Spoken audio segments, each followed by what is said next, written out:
Hey everybody, welcome back to Sweet and Savory Barbecue. My name is Jamie Schrader.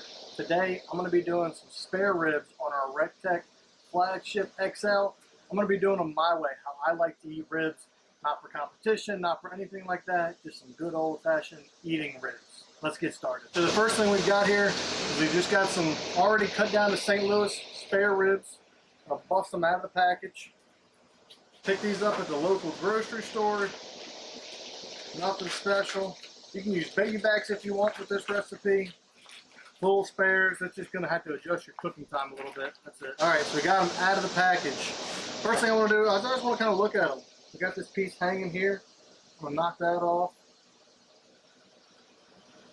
There's some thick spots of fat over here on the top. You can just kind of knock it back.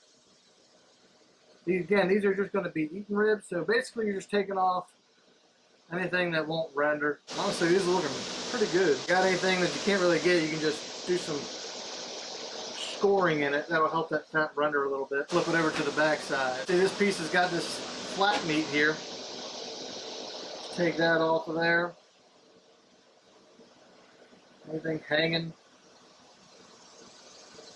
Alright, so next thing we gotta do is get this membrane off. You can use a towel if you want. I'm just gonna use my finger. Sometimes a towel helps just to get a grip. See that on there? You don't want that. That's just gonna be a barrier to your seasonings, to the smoke, anything like that. Now, if you're doing ribs in any kind of real quantity, like 20, 30, 40 racks even, you're gonna spend 2 hours doing this kind of stuff. You don't have time for that. So if you're doing quantity, consider that. If not, take the time for just a rack or two. Go ahead and grab that membrane off of there. See, we still got some of this flat meat down here. Just gonna take that down. If we were cooking competition ribs, this would be a lot more aggressive than it is. If you're into sausage making, all that meat's good for making sausages. Alright, that's looking pretty good. Take that top side one more time. See, there's a little bone sliver there. Make sure we get that off. Alright, these ribs are ready for some seasoning. For our seasoning, we're just going to be doing two simple things. One is a starter of some black pepper. Nice little base layer. It's going to help build a nice bark. Got a medium or so coat of that black pepper. This is a coarse ground, like a 16 mesh black pepper. And then we're coming back with the sweet and savory OG rub. Again, nice medium coat on the back side. Give that a little press down. Just flip it over and hit the top side. We're going to use the same process, black pepper and OG.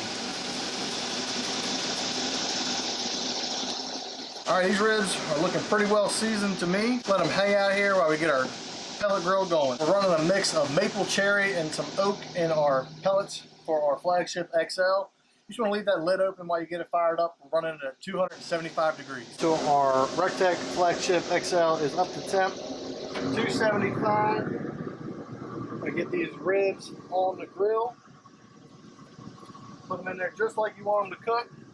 We're going to let them hang out here for probably 2 or 3 hours. Once they get a nice color on them, nice and barked up, we're going to wrap them up in some butcher paper. We'll bring it back then. Probably not going to spritz them at all. If we do, we'll let you know that. Sometimes if they get a little bit dark, we might throw a little spritz on there. But normally on a pellet grill, you don't have to worry about that. Get our lid closed. We'll see them in a few hours. So we are about 1 hour in.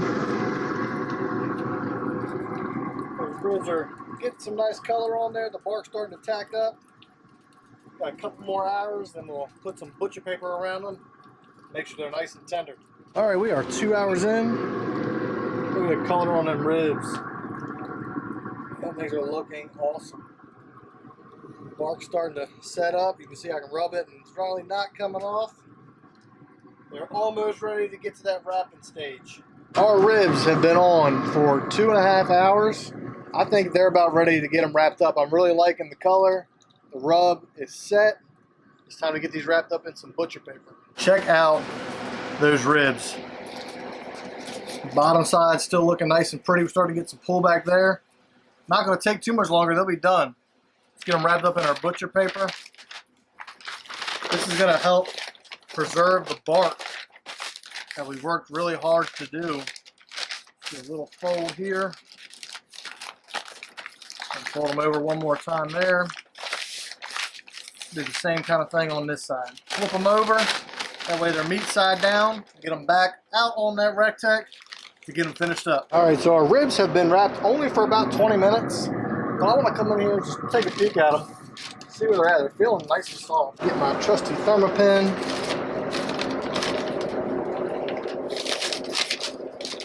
Hot, I can tell you that. Oh wait, 98, 200. Those ribs are done.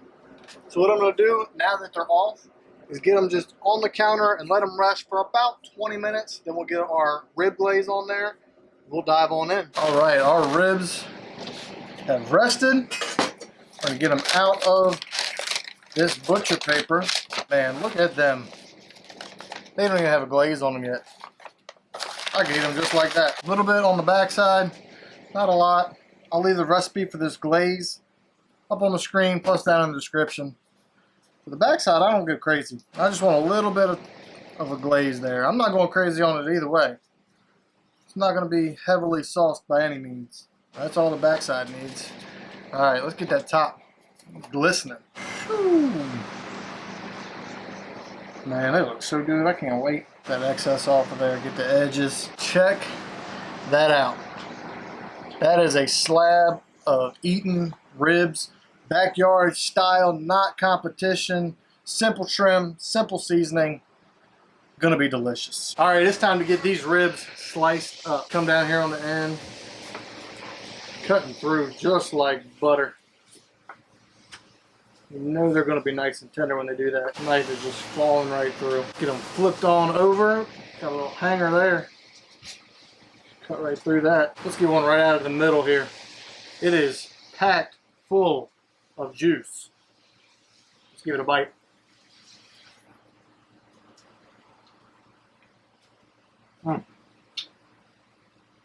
Perfect bite. It's savory. It's got a touch of sweetness from the glaze. That's a perfect rib. Especially, I mean, you can sit down and eat a slab of these things. It's got some good bark preservation from wrapping it in that butcher paper. When you wrap it in foil, all that bark goes away. That's a dynamite rib. Thank y'all for hanging out with us today. We really appreciate it. Go ahead and like the video, subscribe to the channel, and then make sure you ring the bell so you don't miss our next videos coming out. We'll see y'all next time. We hope you enjoyed it.